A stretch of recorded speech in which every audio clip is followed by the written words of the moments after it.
السلام علیکم ورحمۃ اللہ وبرکاتہ۔ عالم اسلام کے مسلمانوں کے لیے ایک زبردست خوشخبری۔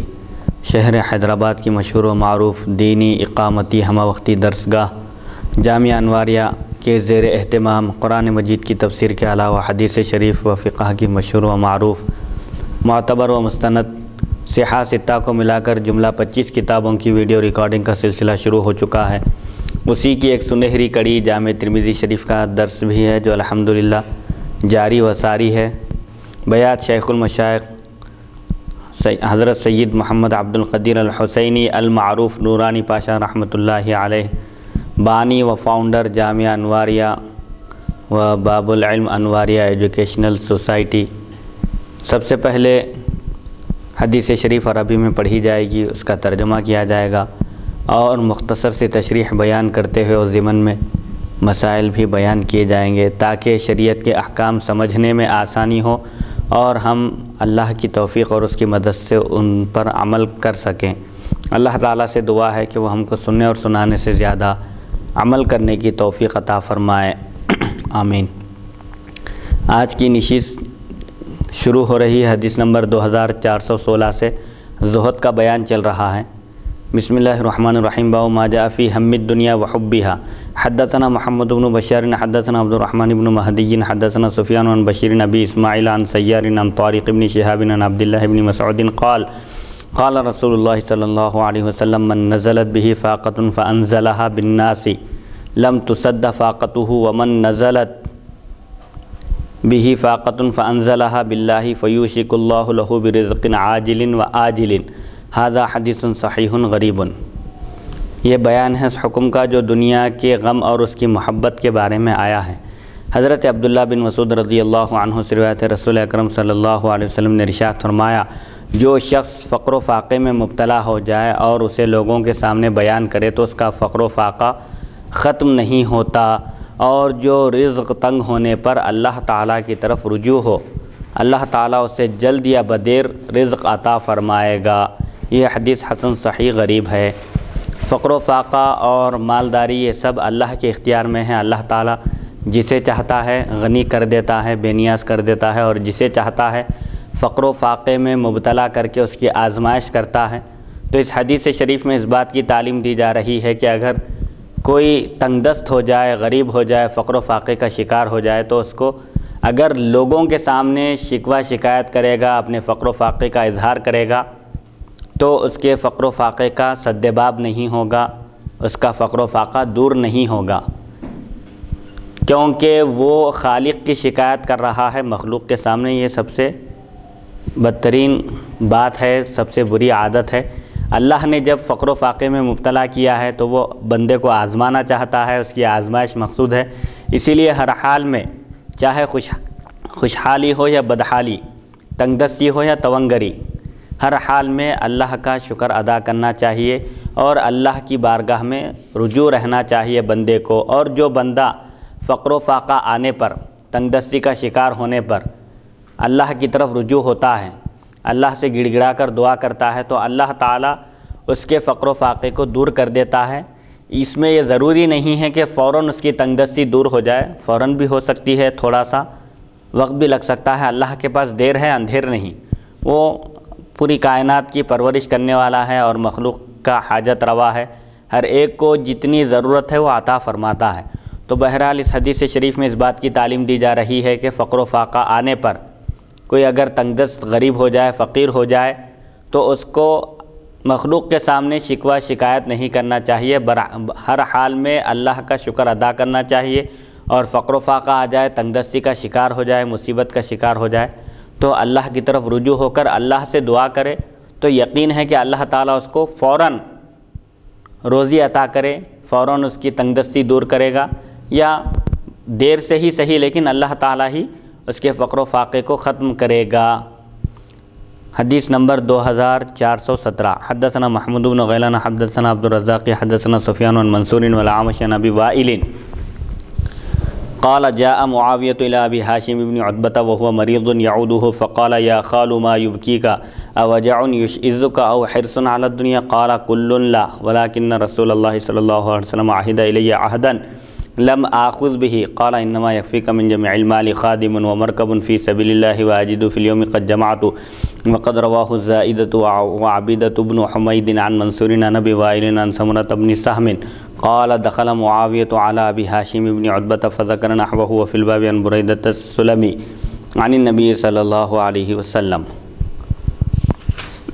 ابو وائل سے روایت ہے حضرت معاویہ رضی اللہ عنہ ابو ہاشم کی عیادت کے لیے آئے تو ان کو روتے دیکھ کر پوچھا، یہ ان کے ماموں تھے امیر معاویہ رضی اللہ عنہ کے، ان کے ماموں کی عیادت کے لیے آئے، بیمار ہو گئے تھے، مزاج پرسی کے لیے آئے تو دیکھے کہ وہ رو رہے ہیں، تو ان سے پوچھا رونے کا سبب، کہ اے ماموں آپ کیوں رو رہے ہو، کیا چیز آپ کو رلا رہی ہے، کیا کوئی درد آپ کو پریشان کر رہا ہے یا دنیا کی حرص، کس غم میں کس مصیبت میں آپ رو رہے ہیں، کوئی تکلیف ہے آپ کو یا دنیا کی اور حرص ہے مال و دولت جمع کرنے کی؟ تو انہوں نے کہا دونوں باتیں بھی نہیں، بلکہ میں اس وجہ سے رو رہا ہوں کہ رسول اکرم صلی اللہ علیہ وسلم نے مجھ سے ایک وعدہ لیا تھا، ایک عہد لیا تھا، جس کی میں پابندی نہیں کر سکا۔ حضور اکرم صلی اللہ علیہ وسلم نے مجھ سے ایک عہد لیا تھا، میں اس پر قائم نہیں رہ سکا، برقرار نہیں رہ سکا۔ وہ عہد کیا تھا؟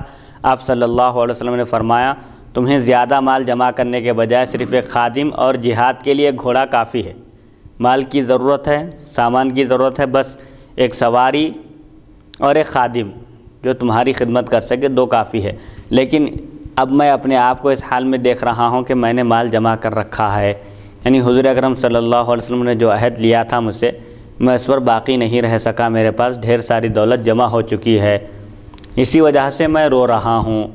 تو یہ صحابہ کرام کا زہد و تقویٰ تھا کہ ان سے کوئی لغزش بھی ہو جاتی، خطا بھی ہو جاتی تو وہ گڑ گڑا کر اللہ کی بارگاہ میں رجوع ہوتے تھے اور اپنے گناہوں کا اعتراف کرتے تھے۔ جبکہ آج کا ماحول یہ ہو گیا ہے کہ لوگ گناہ کرنے کے باوجود اعتراف کرنے کے بجائے اور اس پر اصرار کر رہے ہیں اور جرأت کا مظاہرہ کر رہے ہیں، جو انتہائی خطرناک بات ہے۔ صحابہ کرام نیکیاں کر کے بھی اللہ سے ہمیشہ ڈرتے رہتے تھے وہ لوگ کہ ہماری یہ نیکیاں اگر قبول نہ ہوئی تو کیا ہوگا، اور آج حال یہ ہو گیا ہے کہ نیکیاں نہیں کر رہے ہیں بلکہ گناہوں پر گناہ کر کے اللہ کی ذات سے امید رکھ رہے ہیں۔ تو میانہ روی اختیار کرنا چاہیے۔ الایمان بین الخوف والرجاء، ایمان خوف اور رجاء کے درمیان کا نام ہے۔ ایمان میں خوف بھی ہونا چاہیے اور امید بھی ہونا چاہیے، اللہ کے عذاب سے ڈرنا چاہیے اور اللہ کی رحمت سے امید رکھنا چاہیے۔ گناہوں پر گناہ کر کے یہ توقع اور امید نہیں رکھنا چاہیے کہ اللہ ہم کو بخشے گا۔ اللہ اگر چاہے تو اپنے فضل سے، اپنے کرم سے، جو زندگی بھر گناہ گار رہا اور آخر میں توبہ کر کے انتقال کیا، یا توبہ نہیں بھی کیا، لیکن اللہ تعالیٰ اگر اپنے فضل سے اس کو معاف فرمانا چاہے تو معاف فرما سکتا ہے، یہ اس کا اختیار ہے۔ لیکن دنیا میں جو طریقہ بتایا گیا ہے اللہ اور اس کے رسول کو راضی کیے بغیر اور اللہ کے احکام کی فرما برداری کیے بغیر کوئی بھی کامیاب نہیں ہو سکتا جب تک شریعت پر عمل نہ کرے۔ اسی لیے تمام صوفیاء کرام اور بزرگان دین نے جو تعلیم دی ہے، سب سے پہلا مقصد، ان کے پاس بنیادی مقصد شریعت کے احکام پر عمل آوری تھی، جس کی انہوں نے اپنے مریدین، مسترشدین اور اپنے معتقدین کو جس کی انہوں نے تلقین کی ہے، خلفاء کو، کہ سب سے پہلے شریعت پر عمل کرنا ہے، اور اسی کا نام ہے تصوف اور اسی کا نام ہے طریقت۔ تو بہرحال یہ عنوان تھا دنیا کے غم اور اس کی محبت کا بیان۔ تو جس کے دل میں دنیا کا غم بڑھ جاتا ہے، دنیا کی محبت آ جاتی ہے، وہ دنیا ہی میں منہمک ہو جاتا ہے اور اللہ تعالیٰ سے غافل ہو جاتا ہے۔ تو دنیا میں رہتے ہوئے دنیا سے اپنے آپ کو بچانا اور دنیا میں منہمک نہ ہونا، یہی اصل ایمان ہے، اصل کمال ہے مومن کا، کہ وہ دنیا میں رہتے ہوئے دنیا کی آلائشوں سے، دنیا کی گندگی سے اپنے دامن کو محفوظ رکھے، بچائے رکھے۔ زائدہ اور عبیدہ بن حمید نے بواسطہ منصور ابو وائل اور سمرہ بن سہم سے روایت بیان کی کہ معاویہ ابو ہاشم بن عتبہ کے پاس گئے، اس کے بعد پہلی حدیث کی طرح بیان کیا۔ انہوں نے اس باب میں بریدہ اسلمی کے واسطے سے بھی حضور اکرم صلی اللہ علیہ وسلم سے حدیث شریف منقول ہے۔ بہرحال اس حدیث شریف میں بھی یہ تعلیم دی جا رہی ہے کہ انسان کو بقدر ضرورت وسائل اختیار کرنا چاہیے، یعنی جتنی ضرورت ہے اتنے ہی اسباب فراہم کرنا چاہیے، اس سے زیادہ کی حرص نہیں کرنا چاہیے۔ جن چیزوں سے ضرورت انسان کی پوری ہو جاتی ہے، بنیادی ضرورت، اس سے زائد مال کی حرص نہیں کرنا چاہیے، کیونکہ وہ بھی زہد کے خلاف ہے، دنیا کی محبت کا اور دنیا کی محبت اصل جڑ ہے تمام گناہوں کی۔ حدیث نمبر 2418 حدثنا محمد بن غیلان حدثنا وکیع حدثنا سفیان عن الاعمش عن شمر بن عطیہ عن المغیرۃ بن سعد بن الاحزم عن ابیہ عن عبد اللہ قال قال رسول اللہ صلی اللہ علیہ وسلم لا تتخذوا الضیعة فترغبوا فی الدنیا ھذا حدیث حسن۔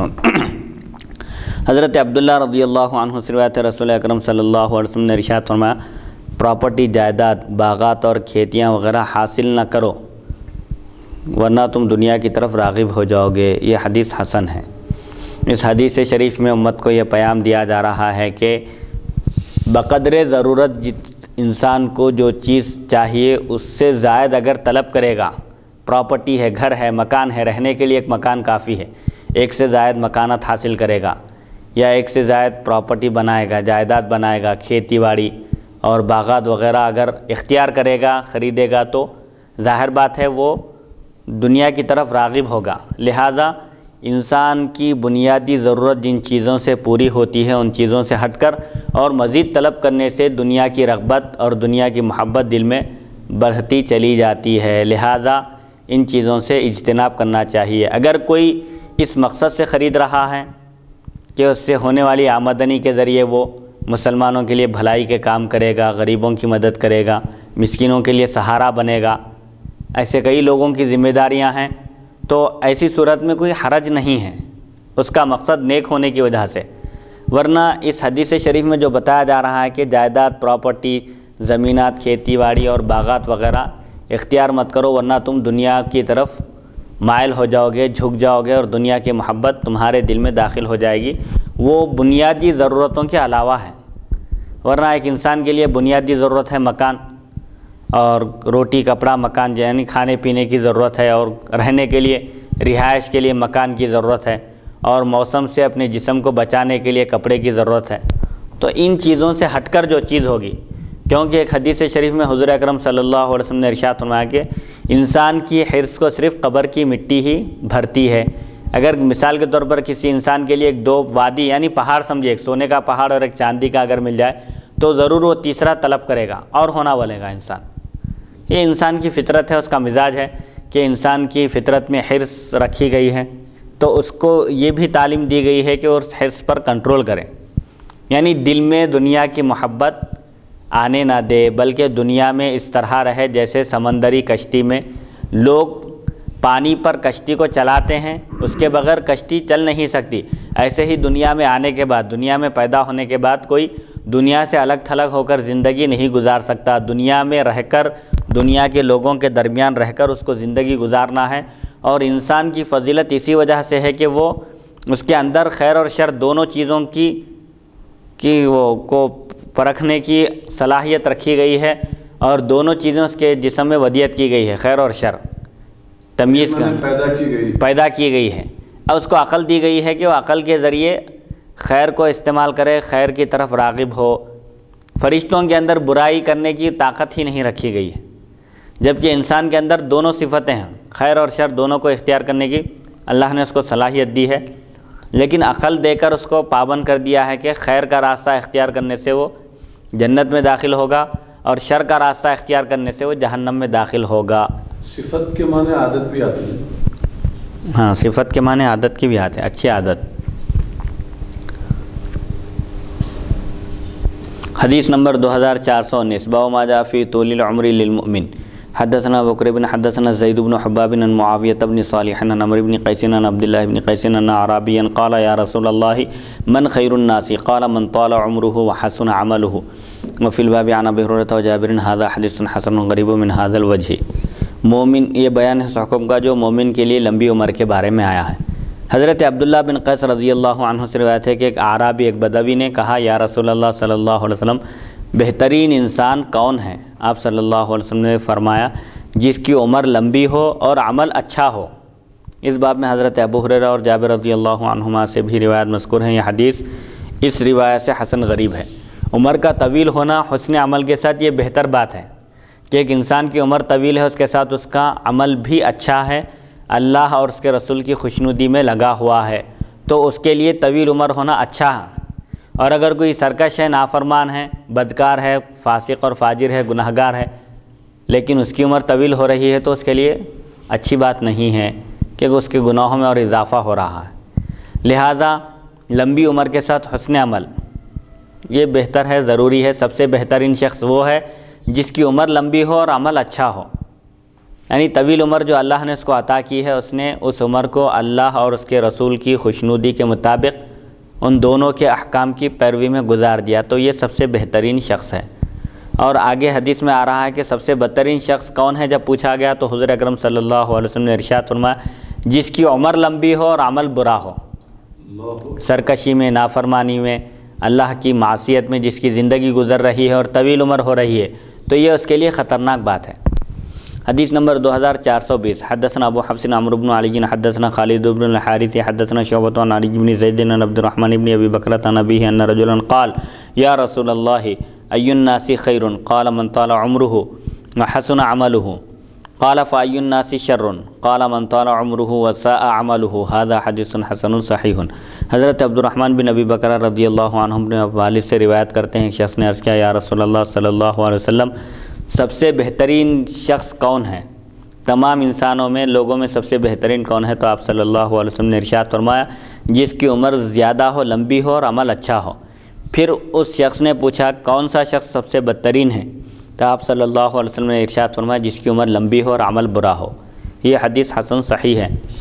بہرحال عمر جو اللہ نے عطا کی ہے، انسان کو جو زندگی عطا کی ہے، اس کو غنیمت جانتے ہوئے اللہ کی خوشنودی اور اس کے رسول کی خوشنودی حاصل کرنے میں اپنی زندگی کو وقف کر دے، صرف کر دے، اور اللہ اور اس کے رسول کے احکام پر زندگی گزارتے ہوئے ایک مومن کو اس دنیا سے رخصت ہونا چاہیے۔ اگر عمر طویل ہو، لمبی اگر عمر، دراز عمر ملے تو یہ اللہ کا شکر ادا کرتے ہوئے اس کے احکام پر عمل کرتے ہوئے زندگی گزارنا چاہیے۔ حدیث نمبر 2421 باب ما جاء فی اعمار هذه الامة ما بین 60 الى 70۔ حدثنا ابراہیم بن سعید الجوہری حدثنا محمد بن ربیعۃ عن کامل ابی العلاء عن ابی صالح عن ابی ہریرہ قال قال رسول اللہ صلی اللہ علیہ وسلم عمر امتی 60 سنۃ الى 70۔ هذا حدیث حسن غریب من حدیث ابی صالح عن ابی ہریرہ وقد روی من غیر وجہ عن ابی ہریرہ۔ یہ بیان اس حکم کا جو آیا ہے اس امت کی عمروں کے بارے میں کہ وہ 60 تا 70 کے درمیان ہوں گی۔ سابقہ امتوں کی عمریں بہت زیادہ طویل ہوتی تھیں، کوئی 500 سال کی زندگی گزارتے تھے، کوئی 1000 سال، کوئی 100 سال، کوئی 200، بہرحال 100-200 سے تو کم ہوتے ہی نہیں تھے۔ لیکن حضور اکرم صلی اللہ علیہ وسلم ارشاد فرماتے ہیں کہ میری امت کی عمریں عام طور پر زیادہ تر 60 تا 70 کے درمیان ہوں گی۔ بہت کم لوگ 70 کے اوپر جائیں گے اور بہت کم لوگ 60 سے پہلے انتقال کریں گے، ورنہ اکثریت، میجارٹی 60 تا 70 کے درمیان کی ہوگی۔ حضرت ابو ہریرہ رضی اللہ عنہ سے روایت رسول اکرم صلی اللہ علیہ وسلم نے ارشاد فرمایا میری امت کے لوگوں کی عمر 60 سال سے 70 سال تک ہوگی۔ یہ حدیث ابو صالح کی روایت سے حسن غریب ہے اور کئی دوسرے سندوں سے بھی حضرت ابو ہریرہ رضی اللہ عنہ سے مروی ہے۔ اسی لیے آپ دیکھیں گے تناسب تقریباً صحابہ کرام میں بھی، خلفائے راشدین میں تو تینوں کا انتقال 63 سال کی عمر شریف میں ہوا۔ حضرت ابوبکر صدیق رضی اللہ عنہ کا وصال ہوا، آپ کی عمر شریف 63 سال تھی، اور حضرت عمر رضی اللہ عنہ کی شہادت کا واقعہ پیش آیا، آپ کی بھی عمر شریف 63 سال تھی۔ حضرت علی رضی اللہ عنہ کی شہادت ہوئی، آپ کی بھی عمر شریف 63 سال تھی۔ صرف حضرت عثمان غنی رضی اللہ عنہ کی عمر شریف 70 کے اوپر تھی، 84 سال، کچھ قریب 84 سال کے تھے آپ۔ تو بہرحال تناسب دیکھا جائے تو حضور اکرم صلی اللہ علیہ وسلم نے جو ارشاد فرمایا کہ میری امت کی عمریں 60 تا 70 کے درمیان ہیں، تقریباً یہی تناسب ہے۔ بہت کم لوگ 70 کے اوپر جاتے ہیں اور بہت کم لوگ 60 سے پہلے انتقال کرتے ہیں۔ لیکن اللہ تعالیٰ نے حضور اکرم صلی اللہ علیہ وسلم کی امت کی عمریں مختصر فرمائی، لیکن ان کے لیے ڈھیر سارا ثواب اللہ نے رکھا ہے، جیسا کہ شب قدر کے بارے میں فرماتا ہے کہ اگر کوئی شب قدر کو پالے اور اس ایک رات میں عبادت کر لے تو اس کی وہ ایک رات کی عبادت 1000 مہینوں سے بھی افضل اور بہتر ہے۔ تو یہ فضیلتیں سابقہ امتوں کو حاصل نہیں تھی، یہ حضور اکرم صلی اللہ علیہ وسلم کی وجہ سے اللہ تعالیٰ نے اس امت کے لیے اگرچہ کہ عمر مختصر رکھا ہے لیکن ان کے لیے ثواب بہت زیادہ رکھا ہے، تاکہ وہ سابقہ امتوں کے برابر ہو جائے بلکہ ان سے آگے بڑھ جائے۔ حدیث نمبر 2422 باب ما جاء فی تقارب الزمن و قصر العمل۔ حدثنا عباس بن محمد الدوری وحدثنا خالد بن مخلد حدثنا عبد الله بن عمر عن سعد بن سعيد الانصاري عن انس بن مالك قال قال رسول الله صلى الله عليه وسلم لا تقوم الساعة حتى يتقارب الزمان فيكون السنة كالشهر والشهر كالجمعة وتكون الجمعة كاليوم ويكون اليوم كالساعة وتكون الساعة كالضرمة بالنار. هذا حديث غريب من هذا الوجه. وسعد بن سعيد هو أخو يحيى بن سعيد الانصاری. یہ بیان اس حکم کا جو آیا ہے کہ زمانہ قریب ہو جائے گا اور امیدیں مختصر ہو جائیں گی، یعنی زمانہ بہت تیزی سے گزرے گا، وقت اتنی تیزی سے گزرے گا کہ انسان اندازہ نہیں کر سکے گا. مہینہ ایک ہفتے کی طرح گزر جائے گا، اور ایک ہفتہ ایک دن کی طرح، اور ایک دن ایک گھنٹے کی طرح، اور ایک گھنٹہ ایک سیکنڈ کی طرح گزر جائے گا، ایک منٹ کی طرح. حضرت انس بن مالک رضی اللہ عنہ سے روایت ہے، رسول اکرم صلی اللہ علیہ وسلم نے ارشاد فرمایا قیامت قائم ہونے سے پہلے زمانہ باہم قریب ہو جائے گا. باہم مانے آپس میں، یعنی زمانہ بالکل مختصر ہو جائے گا. دیکھے دیکھے تک صبح ہوں گی، پھر دیکھے دیکھے تک شام ہو جائیں گی. دیکھتے ہی دیکھتے ارے یہ سال شروع ہوا تھا اور ختم بھی ہو گیا، مہینہ شروع ہوا ختم ہو گیا. ایسا ہوگا کہ سال مہینے کے جیسا ہو جائے گا، ایک سال گزرے گا ایک مہینے میں گزر گئے جیسا محسوس ہوگا، ایک مہینہ ہفتے کے جیسا ہوگا، ہفتہ دن کے برابر ہوگا، اور دن ایک گھڑی جتنا، اور ایک گھڑی یعنی ایک منٹ سمجھیے آگ بھڑکنے کی اتنی ہو جائے گی، بس یوں آگ بھڑکی اور ختم ہوگی. مطلب یہ ہے کہ قیامت جب قریب ہوگی تو اس وقت زمانہ وقت بڑی تیزی سے گزرے گا. یہ حدیث اس سند سے غریب ہے، اور سعد بن سعید یحییٰ بن سعید انصاری رضی اللہ عنہ کے بھائی ہیں. بہرحال یہ قیامت کی نشانیوں میں سے ایک نشانی ہے کہ وقت بھی انتہائی تیزی کے ساتھ گزرے گا. تقریباً آج ویسا ہی ماحول ہو گیا ہے، دیکھتے ہی دیکھتے سال شروع ہوتا ہے اور سال ختم بھی ہو جاتا ہے اور اندازہ ہی نہیں ہوتا، اور کئی سال اسی طرح گزر جاتے ہیں.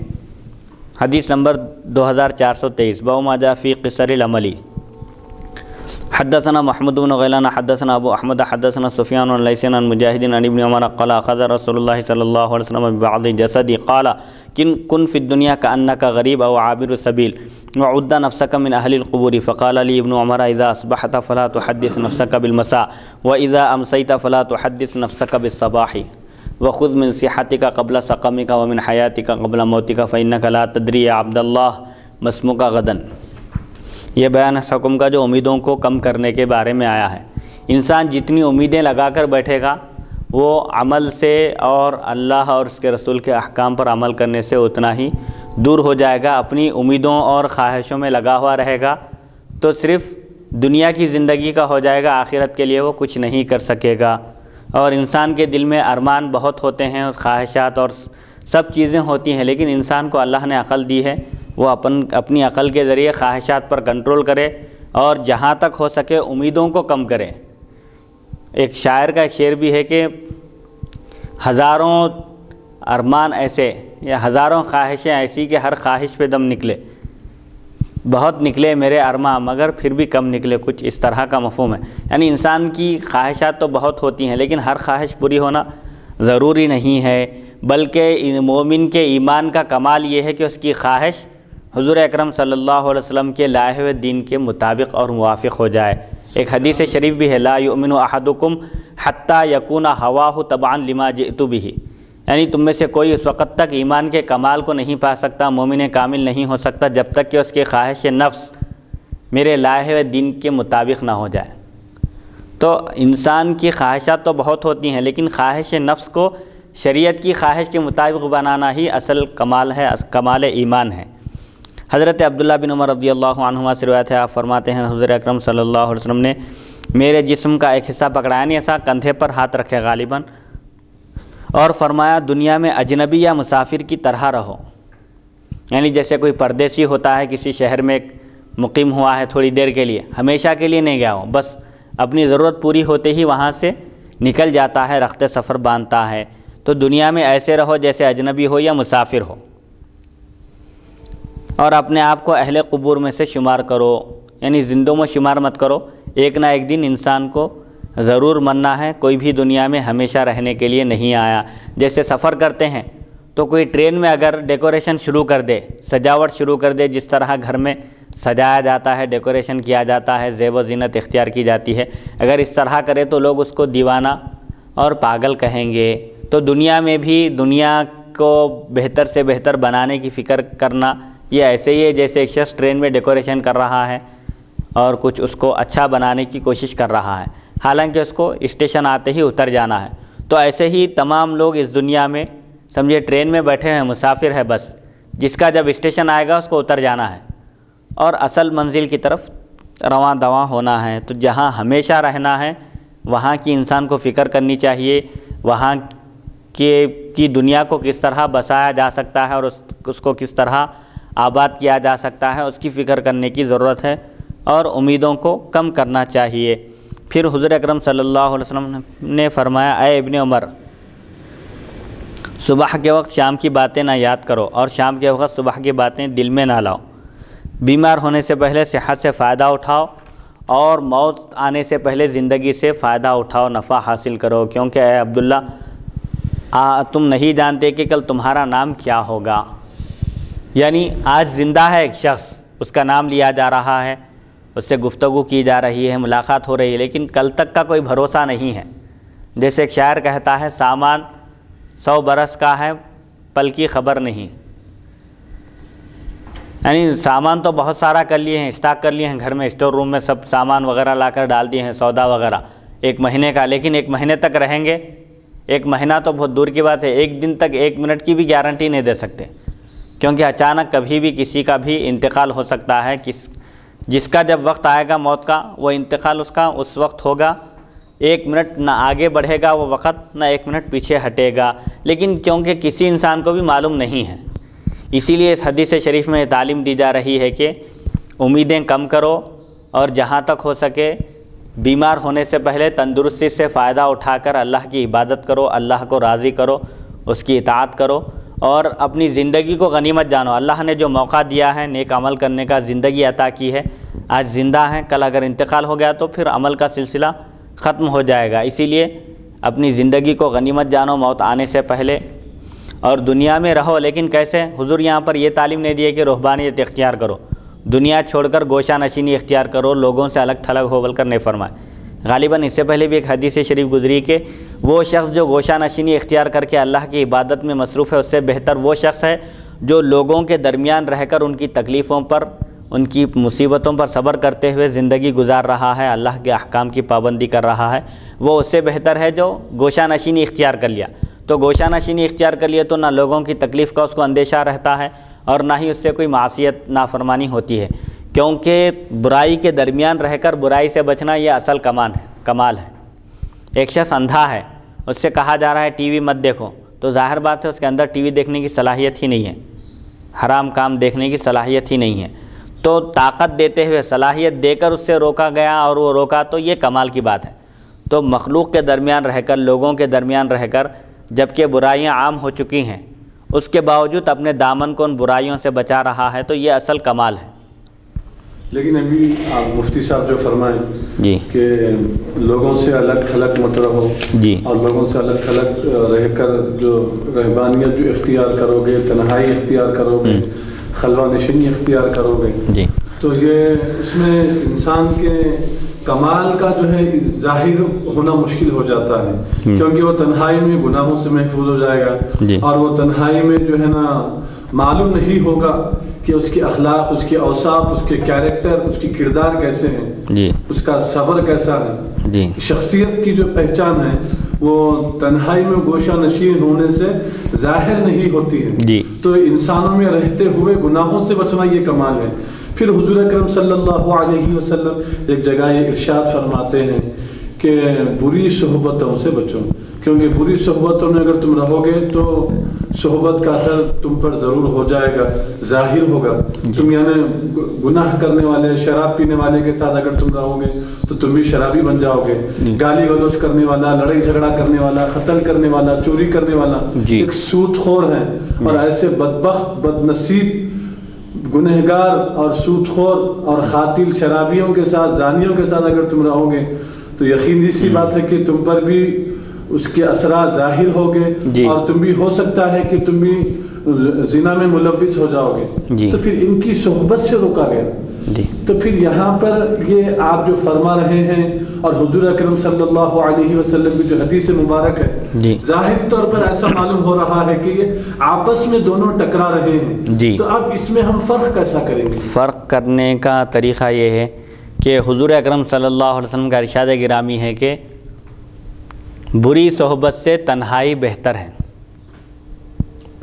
تو اب اگر کہیں برائی اتنی عام ہو گئی ہے کہ پورا شہر اس میں ملوث ہے تو تب گوشہ نشینی اختیار کرنا ضروری ہے۔ جیسے بعض احادیث شریفہ میں آیا ہے کہ حضور اکرم صلی اللہ علیہ وسلم نے ارشاد فرمایا کہ جب ماحول پورا ایسا ہو جائے تو سب سے بہترین شخص وہ ہے جو اپنے گھوڑے کو لے کر جنگل میں چلا جائے، اپنے مالک کا بھی حق ادا کر رہا ہے، یعنی اللہ تعالیٰ کا بھی، اس کی عبادت کر رہا ہے اور اس گھوڑے کے ذریعے جہاد کر رہا ہے، یا جانوروں کے چرانے میں مصروف ہو جائے عبادت الہی کے ساتھ۔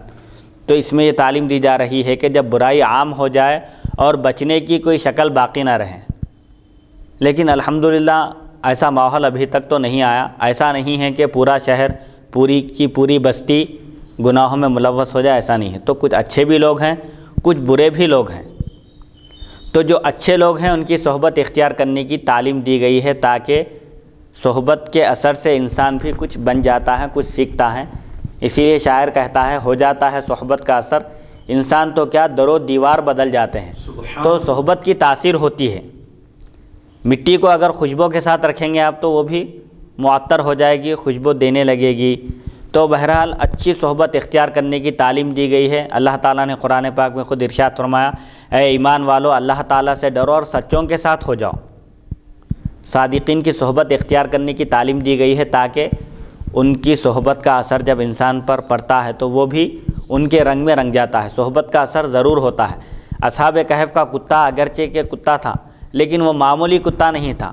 نیک لوگوں کی صحبت اختیار کرنے کی وجہ سے، اللہ والوں کی صحبت اختیار کرنے کی وجہ سے اس کا ذکر قرآن میں آ گیا، اور پھر اس کو جنت میں داخل کیا جائے گا، یہ بھی آیا ہے انسان کی شکل میں۔ تو ایک کتا ہے لیکن اولیاء کرام سے، اللہ کے محبوب اور مقرب بندوں سے محبت کرنے کی وجہ سے اس کو یہ صلہ ملا۔ تو صحبت کا اثر ضرور ہوتا ہے انسان پر۔ اسی لیے ایک واقعہ بیان کیا جاتا ہے کہ ایک بزرگ کے پاس دو مہمان آئے۔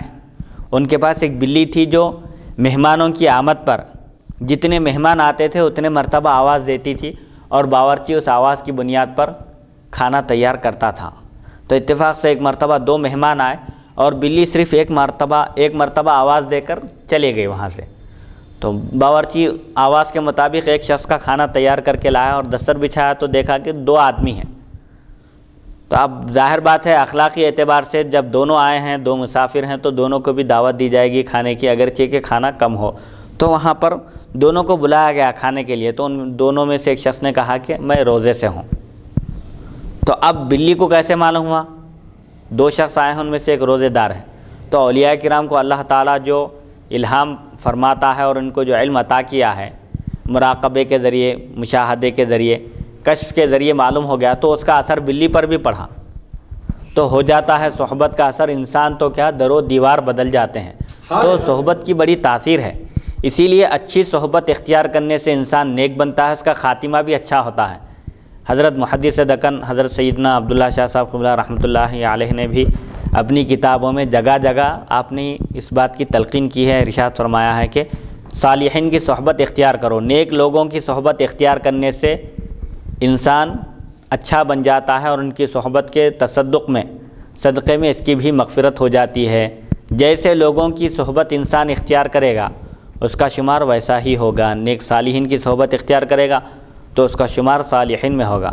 ایک عالم نہیں ہے لیکن علماء کی صحبت میں رہتا ہے تو لوگ اس کو بھی عالم سمجھتے ہیں۔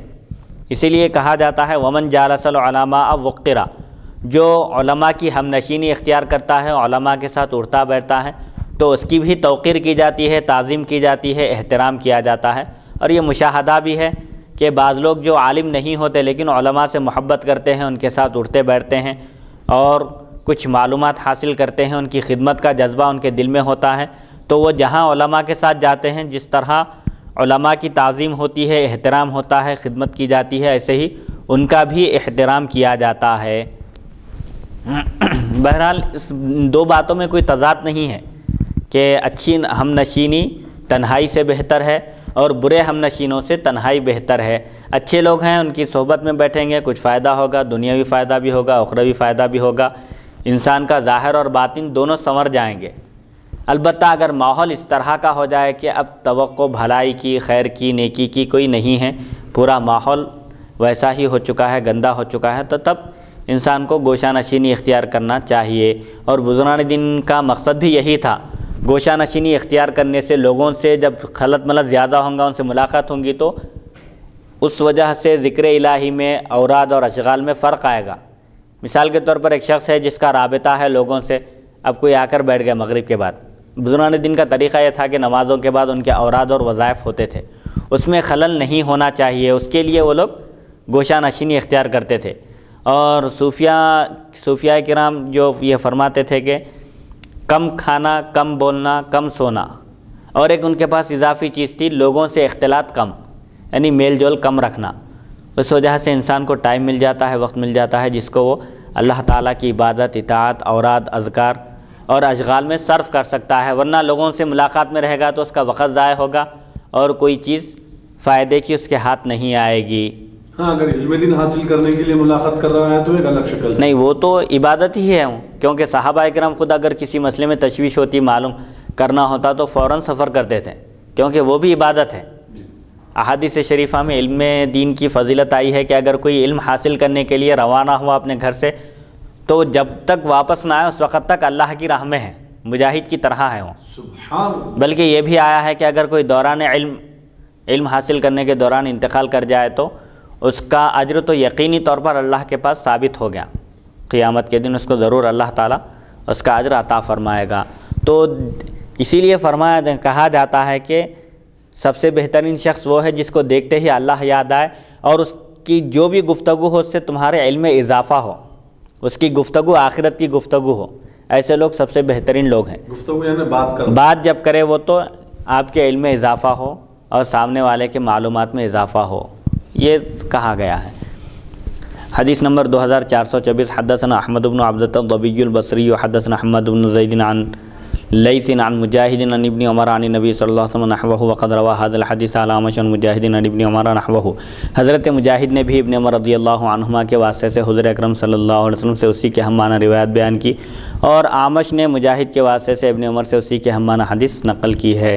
حدیث نمبر 2425، حدثنا سعید حدثنا عبداللہ عن حماد بن سلمۃ عن عبید اللہ بن ابی بکر بن انس عن انس بن مالک قال قال رسول اللہ صلی اللہ علیہ وسلم هذا ابن آدم وهذا اجله ووضع يده عند قفاه ثم بسطها فقال وثم عمله وثم عمله وفي الباب عن ابي سعيد هذا حدیث حسن صحیح۔ حضرت انس بن مالک رضی اللہ عنہ سے روایت ہے، رسول اکرم صلی اللہ علیہ وسلم نے ارشاد فرمایا یہ ابن آدم ہے، یعنی یہ انسان ہے اور یہ اس کا وقت موت ہے، موت کا وقت ہے۔ یہ فرماتے ہوئے آپ نے اپنا دست اقدس اپنی گردن مبارک سے ذرا اوپر رکھا اور پھیلایا، پھر فرمایا یہاں اس کی امیدیں ہیں، یہاں اس کی امیدیں ہیں۔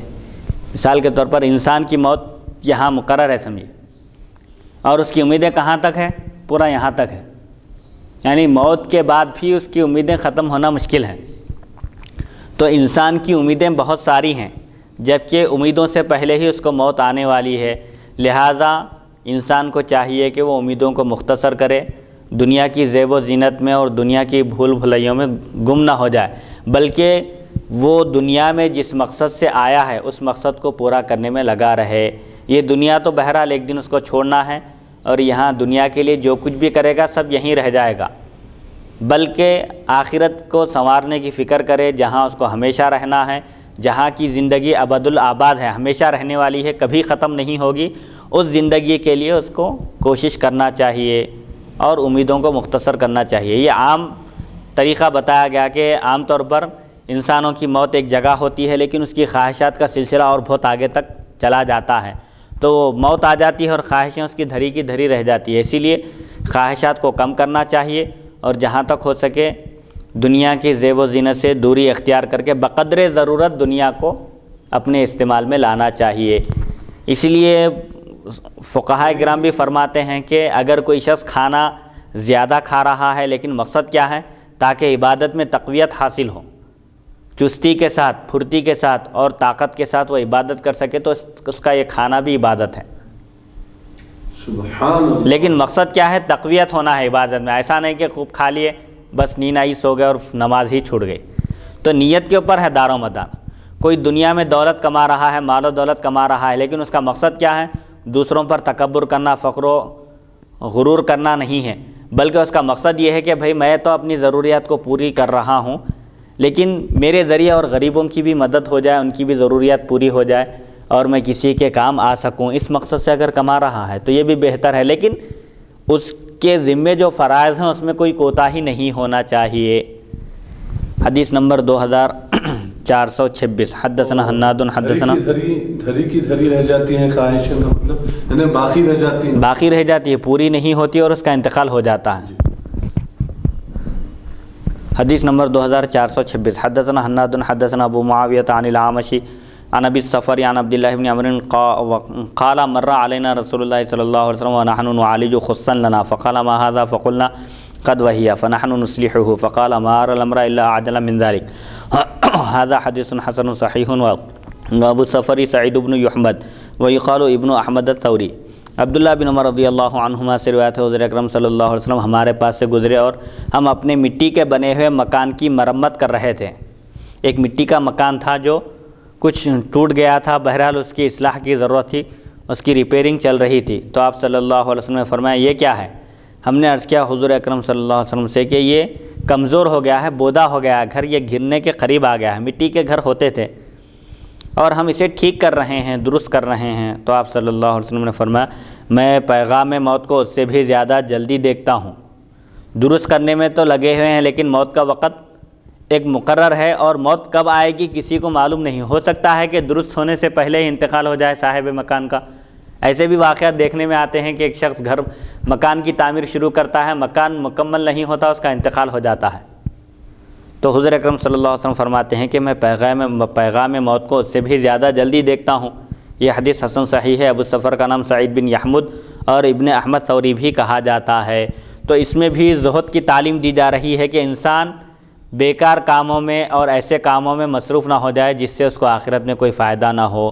اب اس کا مطلب یہ نہیں ہے کہ کوئی انسان مکان نہ بنائے اور مکان ٹوٹ جائے تو اس کی تعمیر نہ کرے، اس کو ویسے ہی چھوڑ دے، وہ بولنے کا مقصد نہیں ہے، بلکہ بتانا مقصد یہ ہے کہ انسان کو جس طرح ایک انسان اپنی ضرورت کی چیز اگر خراب ہو جائے، مکان ہے، گاڑی ہے یا کوئی اور چیز ہے، تو فوری توجہ کرتا ہے اس کی طرف، تو ایسے ہی انسان کو اپنی آخرت کی بھی فکر کرنی چاہیے، کیونکہ ہو سکتا ہے کہ بھئی مکان کی تعمیر ہونے سے پہلے انتقال ہو جائے، تو ایسا نہ ہو کہ انسان غفلت میں رہے اور آخرت کی تیاری ہی نہ ہو سے اور اس کا انتقال ہو جائے۔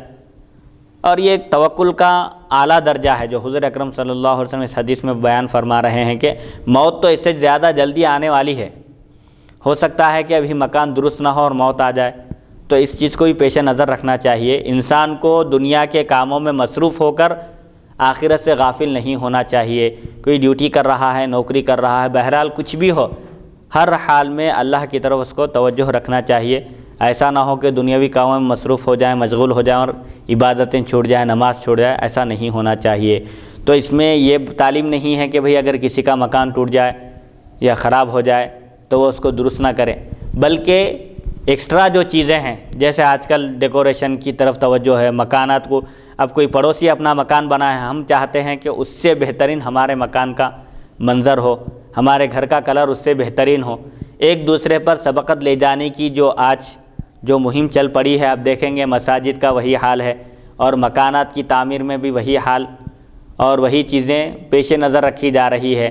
اگر کوئی پڑوسی اپنا بہترین گھر بنایا ہے، 40 لاکھ میں بنایا ہے سمجھے، ہم چاہتے ہیں کہ 50 لاکھ کا ہمارا مکان ہو، اس کے مقابلے میں سب سے بہترین گیٹ ہو، سب سے اچھا بہترین اس کے اندر میٹیریل استعمال کیا جائے۔ یہ ایسا نہیں ہونا چاہیے۔ ہاں، جو بقدر ضرورت ہے، بنیادی ضرورت ہے، اس کو پورا کرنے میں کوئی حرج نہیں ہے، شریعت اس کی اجازت دیتی ہے۔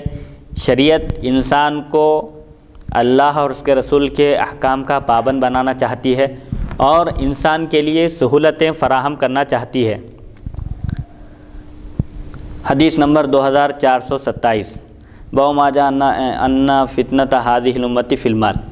حدثنا احمد بن منیع حدثنا الحسن بن صفار حدثنا لیث بن سعد عن معاویہ بن صالح عن عبد الرحمن بن جبیر بن نفیر حدثه عن ابی عن کعب بن عیاض قال سمعت النبي صلی اللہ علیہ وسلم يقول ان لكل امة فتنة وفتنة امتي المال۔ هذا حدیث حسن صحیح غریب انما نعرفه من حدیث معاویہ بن صالح۔ اس امت کا فتنہ مال میں ہے۔ ہر ایک امت کے لیے ایک آزمائش تھی اور اس امت کی آزمائش مال کے ذریعے ہے۔ اللہ تعالیٰ مال دے کر آزماتا ہے کہ آیا وہ احکام الہی کی تابعداری فرما برداری کرتا ہے یا نہیں، مال کے ذریعے سرکش بن جاتا ہے یا مطیع و فرما بردار بنتا ہے۔ اللہ تعالیٰ یہ ظاہر کرنا چاہتا ہے مخلوق کے سامنے، ورنہ اللہ تعالیٰ تو جانتا ہے کہ بندہ کیا کرنے والا ہے۔ حضرت کعب بن عیاض رضی اللہ عنہ کہتے ہیں میں نے حضور اکرم صلی اللہ علیہ وسلم کو ارشاد فرماتے ہوئے سنا، ہر ایک امت کے لیے ایک فتنہ ہے اور میری امت کا فتنہ مال ہے، یعنی آزمائش۔ یہ حدیث حسن صحیح غریب ہے اور ہم اسے صرف معاویہ بن صالح کی حدیث سے پہچانتے ہیں۔ بہرحال ہر ایک امت کے لیے ایک آزمائش تھی جس کے ذریعے اس کو آزمایا گیا، اور اس امت کی آزمائش مال کے ذریعے اللہ نے فرمائی ہے کہ مال دے کر اللہ تعالیٰ آزماتا ہے کہ بندہ سرکشی اختیار کرتا ہے یا اللہ تعالیٰ اور اس کے رسول اکرم صلی اللہ علیہ وسلم کی اطاعت و فرما برداری کرتا ہے۔ عام طور پر مال آنے کے بعد انسان سرکش ہو جاتا ہے، لیکن انسان کو چاہیے کہ وہ چاہے تنگ دست رہے یا تونگر، یعنی غریب رہے یا امیر، ہر حال میں اللہ کا شکر بجا لائے۔ اللہ نے اگر اس کو دولت سے نوازا ہے تو اس دولت کا صحیح استعمال کرے، اللہ کی خوشنودی میں صرف کرے اور نیکی کے کاموں میں اس کا استعمال کرے، اس کا غلط فائدہ نہ اٹھائے، ورنہ اس سے قیامت کے دن پھر پوچھا جائے گا۔ حدیث نمبر 2428، باب ما جاء لو کان لابن آدم وادیان من مال لابتغى ثالثا۔ حدثنا عبداللہ بن ابی زیاد حدثنا یعقوب بن ابراہیم بن سعد حدثنا ابی عن صالح بن کیسان عن ابن شہاب عن انس بن مالک قال قال رسول اللہ صلی اللہ علیہ وسلم لو کان لابن آدم وادیا من ذهب لاحب ان يكون له ثانيا ولا يملأ فاه الا التراب ويتوب الله على من تاب۔ وفي الباب عن ابی بن کعب وابی سعید وعائشہ وابی الزبیر وابی واقد وجابر وابن عباس وابی ہریرہ ھذا حدیث حسن صحیح غریب من ھذا الوجہ۔ یہ بیان اس حکم کا جو آیا ہے کہ اگر انسان کے لیے مال کی دو وادیاں ہوں، سمجھے ایک دو پیٹیاں ہیں، دو صندوق مال ہے، سمجھے سونا ہے چاندی ہے، تو ضرور وہ تیسرا طلب کرے گا، تیسری چاہے گا۔ اور انسان حریص ہوتا ہے، اس کے دل میں خواہشات ہوتی ہے، اگر کوئی 1 لاکھ کا مالک ہو گیا تو وہ اور 1 لاکھ چاہتا ہے، اور 1 کروڑ کا ہو گیا تو اور 1 کروڑ چاہتا ہے، ایک مکان اگر اس کا تعمیر ہو گیا تو اور 1 مکان کی فکر میں رہتا ہے، کاروبار میں جب قدم رکھتا ہے، ایک دکان کھولتا ہے تو اور 1 دکان کھولنے کی اس کو فکر ہوتی ہے۔ تو انسان حریص ہے، وہ اس کو مال جتنا ملتا جائے گا اس سے اور زیادہ کی حرص کرتا چلا جائے گا۔ حضرت انس بن مالک رضی اللہ عنہ سے روایت رسول اکرم صلی اللہ علیہ وسلم نے ارشاد فرمایا اگر انسان کے لیے سونے کی ایک وادی ہوتی تو وہ دوسری بھی چاہتا، اس کا منہ تو صرف مٹی ہی بھر سکتی ہے، اور اللہ تعالیٰ توبہ کرنے والے کی توبہ قبول فرماتا ہے۔ اس باب میں حضرت ابی ابن کعب، ابو سعید، عائشہ ابن زبیر اور ابو واقع، جابر ابن عباس اور ابو ہریرہ رضی اللہ عنہم سے بھی روایت مذکور ہیں۔ یہ حدیث اس روایت سے حسن صحیح غریب ہے۔ اس حدیث سے شریف میں بتایا جا رہا ہے کہ انسان کے دل میں خواہشات بہت ہوتی ہیں، مال و دولت کے سلسلے میں ہو یا دنیا کے سلسلے میں، پراپرٹی ہو، جائیداد ہو یا کسی بھی قسم کی چیز ہو جس کا تعلق مال سے ہو، انسان اس میں اور اضافہ چاہتا ہے اور زیادتی چاہتا ہے۔ ایک مکان بن گیا تو اور 1 مکان بنانے کی فکر ہوتی ہے، ایک دکان جب کھولتا ہے تو اور 1 دکان کی، اسی طرح مال میں اضافے کا وہ خواہش مند ہوتا ہے، اور اس کی یہ خواہش، یہ حرص، یہ طمع صرف موت ہی سے ختم ہو سکتی ہے۔ مطلب یہ ہے کہ موت آنے تک انسان کے دل میں یہ خواہشات موزن رہتے ہیں، آتے رہتے ہیں اور پیدا ہوتی رہتی ہے۔ اسی لیے حضور اکرم صلی اللہ علیہ وسلم نے فرمایا، آگے حدیث میں آ رہا کہ انسان بوڑھا ہو جاتا ہے لیکن 2 چیزیں اس کے دل میں جوان رہتی ہیں۔ انسان بوڑھا ہونے کے باوجود وہ چیزیں بوڑھی نہیں ہوتی ہیں، شباب پر ہوتی ہیں۔ ایک ہے اس میں سے لمبی زندگی اور دوسرے مال کی محبت۔ جیسے بعض لوگ کہتے ہیں ارے ہماری عمر ہی کیا ہے میاں، کہتے ہیں 70-80 سال کے ہونے کے باوجود بھی، اور زندہ رہنا چاہتے ہیں، اور ایسے ہی مال کی محبت۔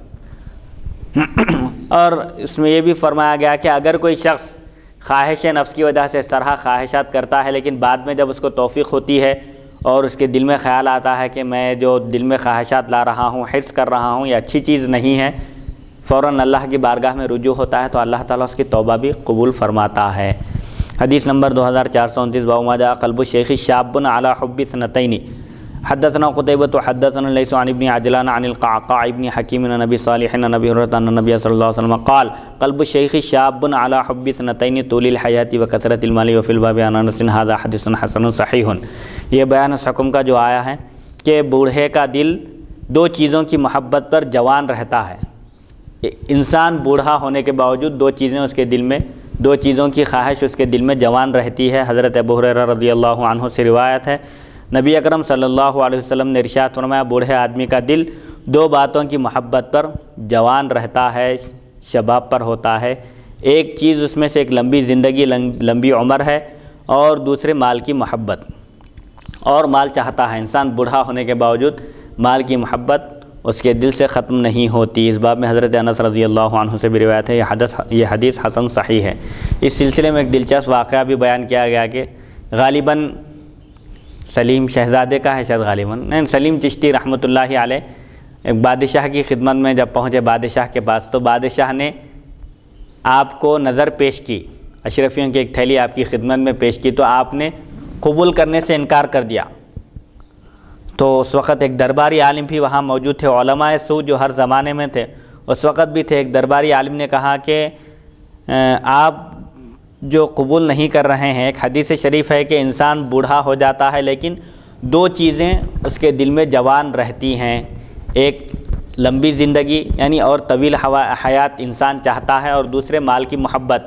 تو حدیث شریف تو غلط نہیں ہو سکتی، آپ قبول کرنے سے انکار کیوں کر رہے ہیں؟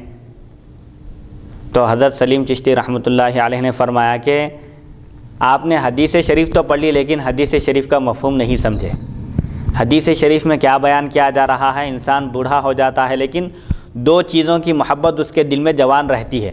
تو کوئی بھی چیز جوان اس وقت ہوتی ہے جب وہ چیز پیدا ہو، پیدا ہونا ضروری ہے۔ انسان جوان ہوا اس کا مطلب یہ ہے کہ انسان پیدا ہوا، اس کے بعد بچپن سے مرحلہ وار اسٹیپ بائی اسٹیپ آگے بڑھتے ہوئے جوان ہوا۔ تو مال کی محبت ہمارے دل میں پیدا ہی نہیں ہوئی تو جوان ہونے کا سوال کیسے پیدا ہوتا ہے؟ سبحان اللہ، سبحان اللہ۔ تو یہ صوفیاء کرام اور اولیاء کرام ہی کا حصہ تھا جو انہوں نے قرآن مجید اور احادیث شریفہ کو کما حقہ سمجھا، اور انہوں نے ایسی جامع تشریح بیان فرمائی کہ جس کے دل میں محبت پیدا ہوتی ہے اسی کے دل میں وہ محبت جوان ہوتی ہے۔ تو ہمارے دل میں اس مال کی محبت پیدا ہی نہیں ہوئی تو پھر جوان ہونے کا سوال کیسے پیدا ہوتا ہے؟ سبحان۔ تو صوفیاء کرام کا جو طریقہ تھا ترک دنیا سے بے رغبتی ان کا بنیادی مقصد تھا۔ اللہ تعالیٰ اس کا کچھ حصہ ہم کو بھی عطا فرمائے، آمین۔ حدیث نمبر 2430، حدثنا قتيبة حدثنا ابو عوانة عن قتادة عن انس بن مالك ان رسول الله صلى الله عليه وسلم قال يحرم ابن آدم ويشب منه اثنتان الحرص على العمر والحرص على المال، هذا حدیث حسن صحیح۔ حضرت انس بن مالک رضی اللہ عنہ سے روایت ہے، رسول اکرم صلی اللہ علیہ وسلم نے ارشاد فرمایا، آدمی بوڑھا ہو جاتا ہے لیکن دو چیزیں عمر اور مال پر اس کی حرص جوان رہتی ہے۔ یہ حدیث حسن صحیح ہے۔ بہرحال انسان بوڑھا ہونے کے باوجود خواہشات کا خاتمہ نہیں ہوتا، بلکہ وہ خواہشات ابھی بھی عروج پر رہتی ہیں، شباب پر رہتی ہیں، جوان رہتی ہیں۔ مطلب یہ ہے کہ خواہشات ختم نہیں ہوتی جبکہ انسان ختم ہونے کو آ جاتا ہے۔ بہرحال ان تمام احادیث شریفہ کا خلاصہ یہ ہے کہ انسان کو دنیا سے بے رغبتی اختیار کرنا چاہیے، دنیا میں رہتے ہوئے دنیا کی آلائشوں سے، دنیا کی گندگیوں سے اپنے دامن کو اور اپنے دل کو محفوظ رکھنا چاہیے۔ دنیا کی محبت کو دل میں بٹھانا نہیں چاہیے، جاگزی یعنی دل میں پہنچنے نہیں دینا چاہیے۔ جیسا کہ اس سے پہلے بھی درس میں عرض کیا جا چکا ہے کہ حضرت محدث دکن عبداللہ شاہ صاحب قبلہ رحمۃ اللہ علیہ نے لکھا ہے کہ دنیا میں رہنا ایسے ہی ہے جیسے ایک شخص سمندری کشتی میں سفر کر رہا ہے، وہ پانی کے بغیر، سمندری کشتی کے بغیر وہ اپنی منزل مقصود کو نہیں پہنچ سکتا۔ کشتی پانی پر ہی چلتی ہے۔ انسان جب دنیا میں آیا ہے تو وہ دنیا سے کنارہ کشی اختیار کر کے زندگی نہیں گزار سکتا، کیونکہ انسان مدنی الطبع ہے۔ مدنی الطبع مطلب یہ ہے کہ اپنی ضروریات کی تکمیل میں دوسروں کا محتاج ہے۔ ایک انسان خود سے اپنے تمام ذرائع، اپنے تمام وسائل مہیا نہیں کر سکتا، اس کو دوسروں کی ضرورت ہے۔ اللہ نے ایک انسان کو دوسرے انسان کا محتاج بنایا ہے تاکہ اس کی ضروریات کی تکمیل ہو سکے۔ تو جس طرح سمندری کشتی میں سفر کرتے ہیں پانی میں، ایسے ہی انسان کو دنیا میں آنے کے بعد دنیا میں زندگی گزارنا ہے۔ کشتی پانی پر چلتی ہے اور پانی کو اندر آنے نہیں دیتی، تو ایسے ہی اگر کشتی کے اندر پانی آ جائے تو کشتی ڈوب جاتی ہے، غرق ہو جاتی ہے۔ ایسے ہی اگر انسان کے دل میں دنیا کی محبت آ جائے تو پھر اس کے دل کی دنیا غرق ہو جاتی ہے۔ لہٰذا دل میں دنیا کی محبت آنے نہ دیں، دنیا میں رہیں، دنیا کو استعمال کریں، دنیا سے فائدہ اٹھائیں، لیکن دنیا کو دل میں جگہ نہ دیں۔ یہ اصل بنیادی چیز ہے جس کی طرف صوفیاء کرام اور اولیاء کرام نے توجہ دلائی ہے کہ انسان کو دنیا میں منہمک نہیں ہونا چاہیے، بلکہ آخرت میں جہاں اس کو ہمیشہ ہمیشہ رہنا ہے وہاں کی تیاری کرنی چاہیے، وہاں کی فکر کرنی چاہیے۔ اسی لیے صوفیاء کرام کے پاس دنیا کی کوئی اہمیت اور وقعت نہیں تھی۔ بہت سارے اولیاء کرام ایسے بھی گزرے ہیں جن کے پاس مال و دولت کی فراوانی تھی، لیکن انہوں نے کبھی بھی اس مال و دولت کے ذریعے عیش و عشرت کی زندگی بسر نہیں کی، بلکہ ان کے پاس لنگر چلتا تھا، مسکینوں کی، غریبوں کی، محتاجوں کی مدد ہوا کرتی تھی۔ چنانچہ حضرت نظام الدین اولیاء رحمۃ اللہ علیہ، جن کو سلطان المشائخ، محبوب الہی کہا جاتا ہے، سلسلہ چشتیہ کے ایک بڑے صوفی بزرگ گزرے ہیں، حضرت نظام الدین اولیاء رحمۃ اللہ علیہ کے دستور پر ہزاروں لوگ کھانا کھاتے تھے۔ ایک مرتبہ ان کے ایک مرید کے دل میں خیال آیا کہ حضرت کی خدمت میں بادشاہان وقت کے ملازمین نذرانے پیش کرتے ہیں، ہو سکتا ہے کہ کسی کے پاس کی دولت میں کچھ شبہ ہو، رشوت کے ہو یا کسی پر ظلم کر کے حاصل کیے گئے ہوں، اس لیے وہ کھانا کھانے سے احتیاط کرتے تھے۔ تو حضرت نظام الدین اولیاء رحمۃ اللہ علیہ نے فرمایا، پوچھا ان سے جب کہ آپ دستر پر کیوں نہیں بیٹھتے، تو انہوں نے اپنا شبہ پیش کیا حضرت کی خدمت میں کہ میرے دل میں بار بار ایسا خیال آتا ہے۔ تو حضرت فرمایا کہ جو بھی میرے دستر پر کھانا کھا رہا ہے میں اس کے حساب کا میں ضامن ہوں قیامت کے دن، اور یہ فرمایا کہ حرام کا ایک لقمہ بھی، ایک دانہ بھی ہمارے حلق کے نیچے نہیں اتر سکتا۔ اللہ اکبر۔ یہ صوفیاء کرام کی احتیاط تھی، ان کا طریقہ تھا کہ وہ شبہ کی چیزوں سے بھی بچتے تھے، انتہائی حلال، اور مومن کے تقوی کی بنیادی چیزیں بھی یہی ہیں، عقل حلال، صدق مقال، اور دعا کی قبولیت کی شرط بھی یہی ہے، جب تک بندے کی روزی حلال نہ ہو اور جب تک وہ سچائی کا پابند نہ ہو اس وقت تک اس کی دعا قبول نہیں ہوتی۔ دعا کے یہ دو پر ہیں، جس طرح پرندہ دو پروں کے بغیر اڑ نہیں سکتا، دو پر میں سے ایک پر بھی کاٹ دیا جائے تو نہیں اڑ سکتا، اب جب دو پر نہ ہو تو وہ اڑنے کی صلاحیت ہی نہیں رکھتا۔ تو دعا کی قبولیت کے بھی دو پر ہیں، ایک رزق حلال ہونا اور ایک عقل، رزق حلال اور صدق مقال، سچ بولنا اور حلال روزی کھانا، یہ بنیادی چیزیں ہیں۔ یہ حضرت شیخ سعدی رحمۃ اللہ علیہ کا قول مبارک ہے غالباً جی، میں مفتی ابراہیم خلیل ہاشمی مل صاحب سے سنا تھا۔ جی جی، مل صاحب فرماتے ہیں کہ دعا کی قبولیت کے لیے جو ہے دو چیزیں ضروری ہیں، جیسا دو پرندے کے پر ہیں جی، اگر ایک کاٹ دیا جائے تو پرندہ ایک پر سے اڑ نہیں سکتا، جی، یہ ایسا ہی ہے جیسا دعا کے لیے بھی دو چیزیں ضروری ہیں، اگر ایک چیز ہے لیکن ایک چیز نہیں ہے تو دعا قبول نہیں ہوتی۔ سچ بولنے کا عادی ہے لیکن حرام کھا رہا ہے، بیکار ہے، حرام سے بچ رہا ہے، حلال روزی کھا رہا ہے لیکن جھوٹ بولنے والا ہے تو بھی اس کی دعا قبول نہیں ہوتی۔